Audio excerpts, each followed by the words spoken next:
اور رب کائنات نے قرآن کریم کے اندر اور آقا علیہ الصلوۃ والسلام نے حدیث مبارکہ کے اندر اعتکاف کے متعلق کیا ارشادات فرمائے۔ دوستان ذی وقار، میں نے آپ کے سامنے سورہ الحدید جو قرآن کریم کی 57 نمبر سورہ ہے، اس کی 27 نمبر آیت کریمہ کا ایک حصہ آپ کے سامنے تلاوت کرنے کا شرف حاصل کیا۔ اس میں اللہ رب العزت نے حضرت عیسیٰ علیہ السلام اور ان کی قوم کا ذکر فرمایا ہے، اور ان کے متعلق ایک گوشے کو رب کائنات نے الیبوریٹ کیا ہے، کیونکہ آقا علیہ السلام سے پہلے جتنی امتیں گزری ہیں ان کے اندر یہ کنسیپٹ ایک پایا جاتا تھا جس کو بعد میں اسلام نے تبدیل کیا۔ وہ لوگ دنیا سے کنارہ کشی اختیار کر کے جنگلات میں چلے جاتے تھے، پہاڑوں میں بسیرا کرتے تھے، غاروں میں رہتے تھے، بیابانوں میں رہتے تھے۔ تو ان کے متعلق رب کائنات نے ارشاد فرمایا کہ جو رہبانیت ہے، رہبانیت کا معنی ہوتا ہے دنیا سے کنارہ کش ہو جانا اور اکیلے تنہا زندگی گزارنا۔ اس رہبانیت کی ابتدا رب نے فرمایا کہ عیسیٰ علیہ السلام کی قوم نے خود ہی فرمائی تھی، یعنی ہم نے ان پر رہبانیت کو فرض نہیں کیا تھا، بلکہ وہ خود ہی رضا اللہ رب العزت کی حاصل کرنے کے لیے وہ اکیلے ہو جاتے تھے، تنہا ہو جاتے تھے، شادیاں نہیں کرتے تھے، بیوی بچوں کو ٹائم نہیں دیتے تھے، کاروبار میں مشغول نہیں ہوتے تھے، اور اکیلے اللہ رب العزت کی عبادت کرتے تھے اور خدا کی رضا حاصل کرتے تھے۔ رب نے فرمایا کہ ہم نے اپنی طرف سے ان پر رہبانیت کو فرض قرار نہیں دیا۔ دوستان ذی وقار، پھر آقا علیہ السلام تشریف لائے تو حضور علیہ السلام نے ارشاد فرمایا لا رہبانیت فی الاسلام، اسلام میں رہبانیت نہیں ہے، اس کا کنسیپٹ نہیں ہے۔ اب آقا علیہ السلام کی حدیث مبارکہ کو اگر دیکھا جائے تو حضور نے ارشاد فرمایا ہے کہ اسلام میں رہبانیت نہیں ہے۔ اس کا بالعموم جو استنباط کیا جاتا ہے، استدلال کیا جاتا ہے اس حدیث مبارکہ کا، وہ یہ کیا جاتا ہے کہ آقا علیہ السلام نے رہبانیت کی نفی فرما دی ہے۔ ایک طرح سے یہ استدلال درست ہے، آقا علیہ السلام کی حدیث مبارکہ ہے اور اس کے ظاہری کلمات بھی یہ تقاضا کرتے ہیں کہ حضور نے رہبانیت کی نفی فرمائی ہے، لیکن اگر بنظر غائب دیکھا جائے تو آقا علیہ السلام نے اس حدیث مبارکہ کے اندر ہمیں ایک خوشخبری بھی سنائی ہے۔ وہ خوشخبری کیا سنائی ہے؟ آقا علیہ السلام نے فرمایا کہ اسلام میں رہبانیت نہیں ہے۔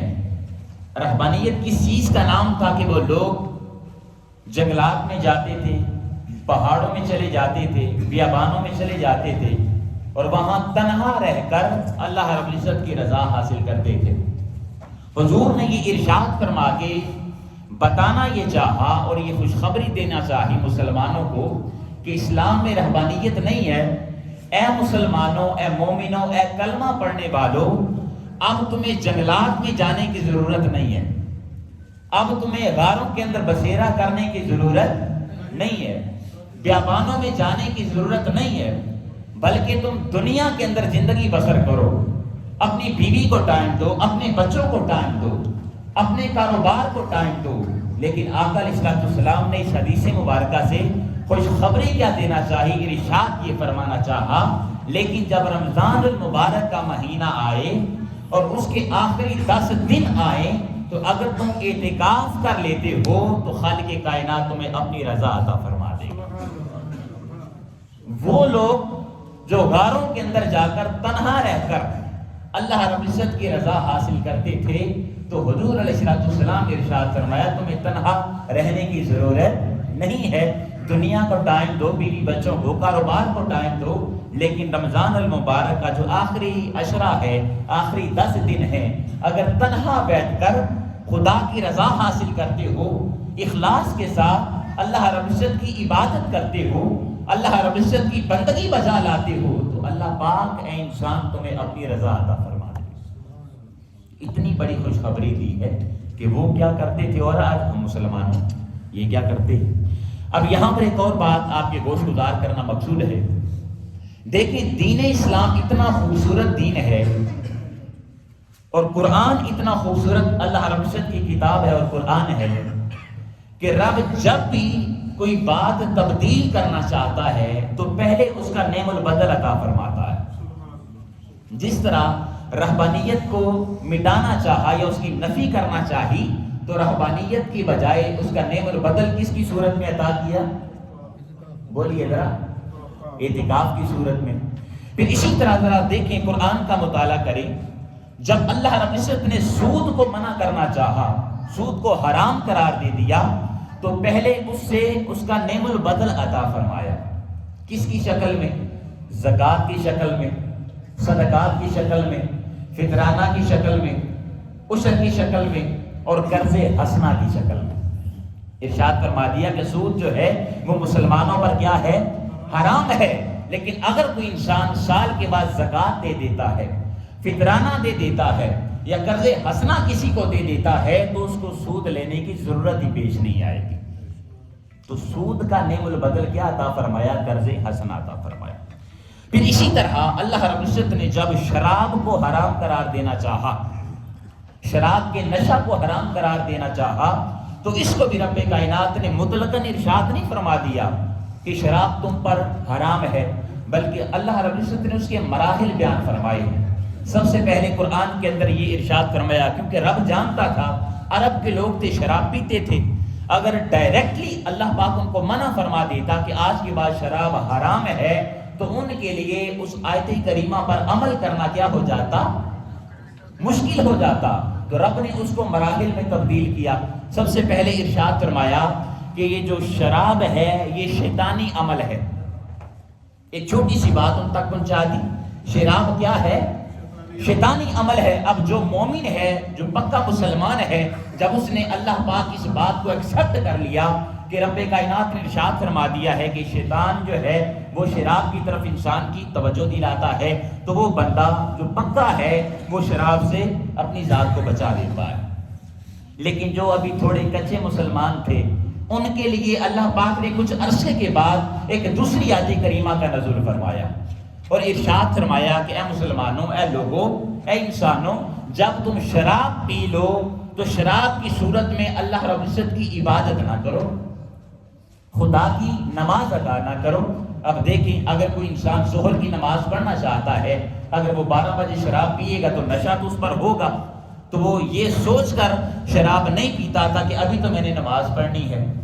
پھر اگر ظہر اور عصر کے درمیان دیکھا جائے تھوڑا سا وقت ہوتا ہے تو اس وقت ان کے ذہن کے اندر یہ بات ہوتی تھی کہ اگر ہم نے شراب پی لی تو عصر کی نماز قضا ہو جائے گی۔ تو اس کے بعد دوسرا سٹیپ اللہ پاک نے یہ بیان فرمایا، یہ ارشاد فرمایا کہ شراب کی حالت میں نماز نہ پڑھو۔ تو بہت سارے مسلمان انہوں نے شراب کو ترک کر دیا۔ پھر تیسرے مرحلے پر رب کائنات نے مطلقاً شراب کو حرام قرار دیا اور ارشاد فرمایا کہ انما الخمر والمیسر، آج کے بعد اے انسان، اے مسلمان، تم پر شراب کو حرام قرار دیا گیا۔ پھر جن کے گھروں کے اندر روایات میں آتا ہے کہ شراب کے گھڑے تھے، وہ گھڑے مٹی کے گھڑے جو ہوتے ہیں، اگر پنجاب کی بات کروں یا پرانے زمانے میں یہ جو ہم استعمال کرتے تھے اپنے گھروں میں، خواتین بناتی تھی اور اسی طرح کمہار یہ کام کیا کرتے تھے، برتن مٹی کے بناتے تھے۔ تو روایات میں آتا ہے کہ ان کے پاس جو گھڑے تھے شراب کے اپنے گھروں کے اندر بھرے ہوئے تھے، لیکن اتنے پختہ ہو چکے تھے وہ ایمان کے اندر، اللہ رب العزت کی ذات کے ساتھ اور آقا علیہ الصلوۃ والسلام کی نبوت کے ساتھ، کہ جب رب کائنات نے قرآن میں ارشاد فرمایا کیا کہ آج کے بعد شراب تم پر حرام کر دی گئی ہے، تو انہوں نے اپنے گھڑوں کو گلیوں میں جا کر توڑ دیا اور شراب کو بہا دیا۔ جی، تو رب نے شراب کو بھی مطلقاً منع بولیے نہیں کیا، لیکن شراب کا نشہ تو حرام کر دیا، لیکن اللہ پاک نے اس کے ایک دوسرا نعم البدل عطا فرمایا۔ خدا نے دوسرا نعم البدل شراب کے نشے کا عطا فرمایا، اور وہ نشہ کیسا ہے؟ حاضرین محترم، اگر یہ نشہ کسی کو مل جائے تو خدا کی عزت کی قسم دنیا کے سارے نشے نیچے رہ جاتے ہیں۔ اور وہ نشہ کیا ہے؟ وہ نشہ رب کائنات نے اپنی معرفت کا نشہ عطا فرمایا ہے، اپنی پہچان کا نشہ عطا فرمایا ہے۔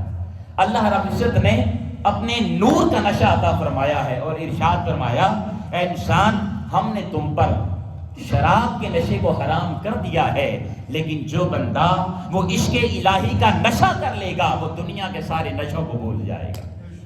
جو انسان محبت مصطفیٰ کا نشہ کر لے گا، جو انسان اطاعت مصطفیٰ کا نشہ کر لے گا، جو بندہ آقا علیہ السلام ان کی سیرت پر اپنی زندگی کو ڈھال لے گا وہ دنیا کے سارے نشوں کو بھول جائے گا۔ تو رب نے شراب کے نشے کو حرام کرنا چاہا تو اس سے پہلے اللہ پاک نے اپنی ذات کا نشہ عطا فرمایا۔ اب دیکھیں ہم خلوت میں کیوں بیٹھے؟ ایک ذہن کے اندر سوال آتا ہے کہ حضرت صاحب ہم خلوت میں کیوں بیٹھے، ہم اعتکاف کیوں بیٹھے، اس کی ضرورت کیا ہے؟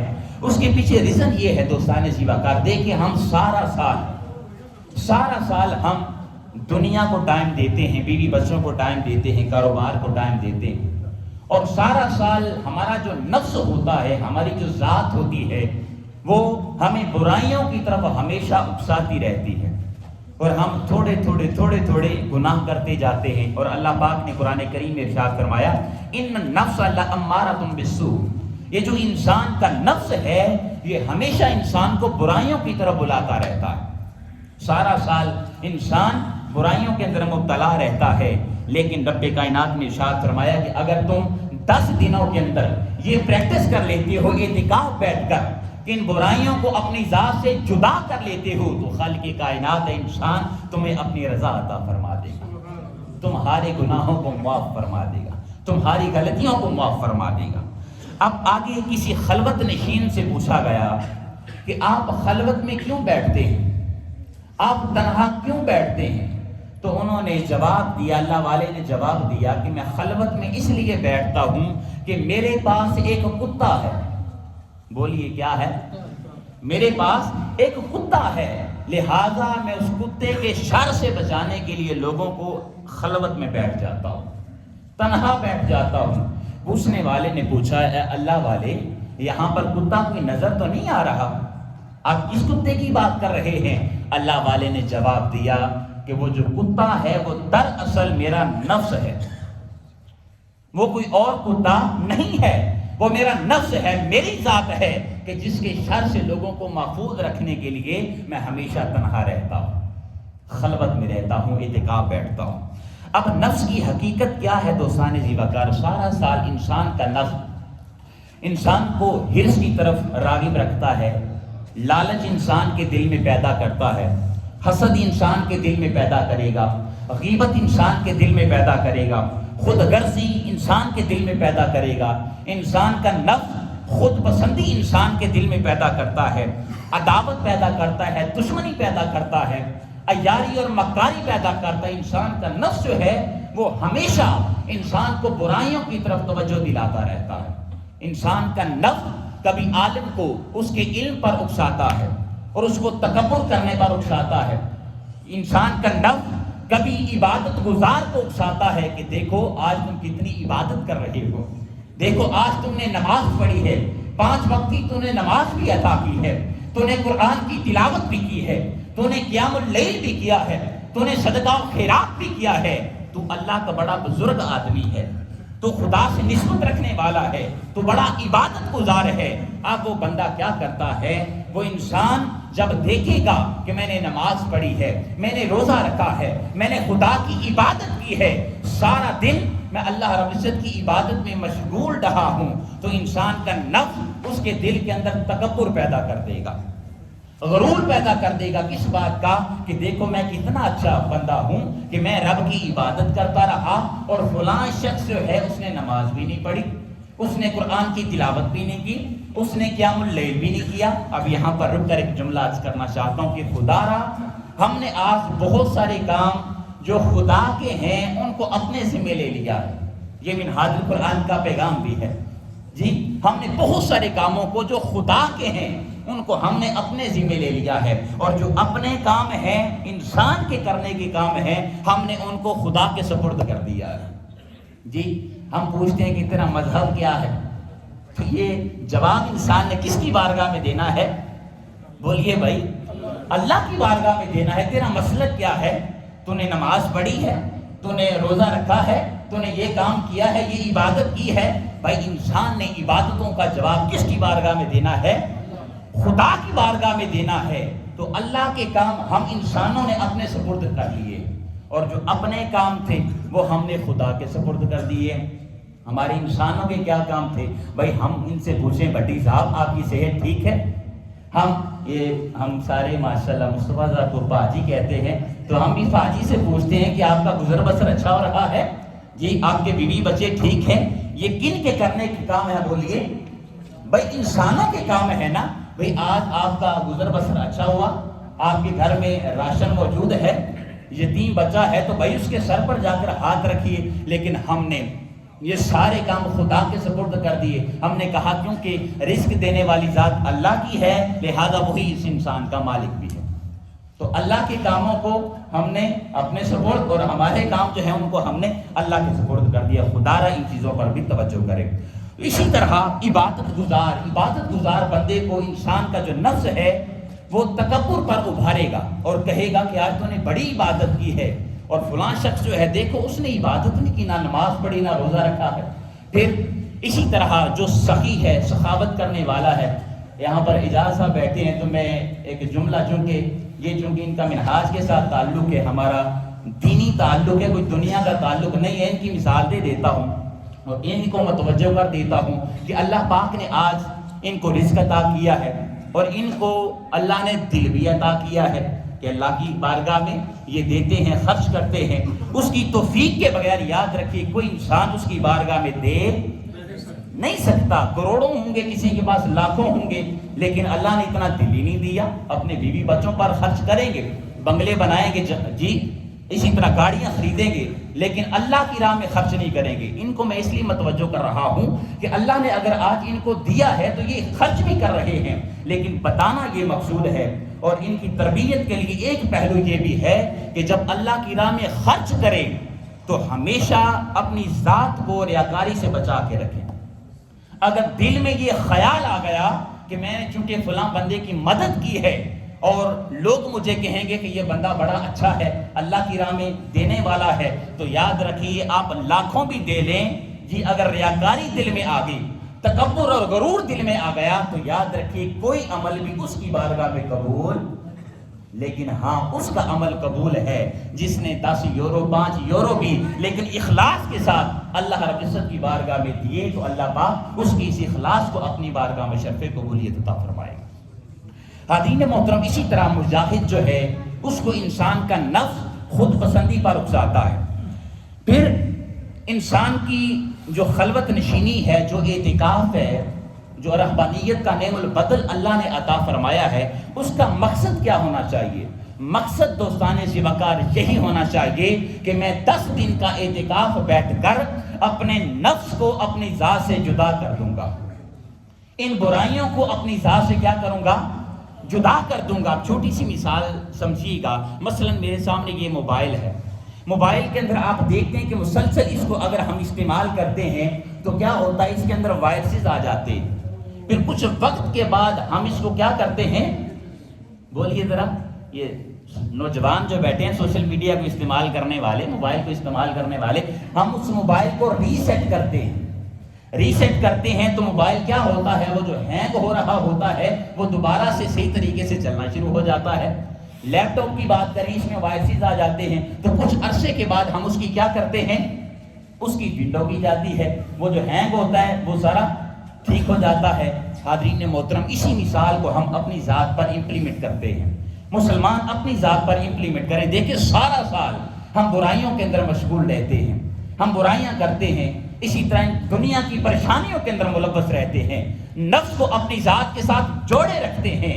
لیکن اگر کوئی انسان ان 10 دنوں کا اعتکاف کرتا ہے اور خدا کی رضا حاصل کرنے کے لیے اعتکاف بیٹھتا ہے تو اللہ پاک ان 10 دنوں کے تصدق سے اس کے ان تمام وائرسز کو اس کی ذات سے مٹا دیتا ہے، اور اس کی ذات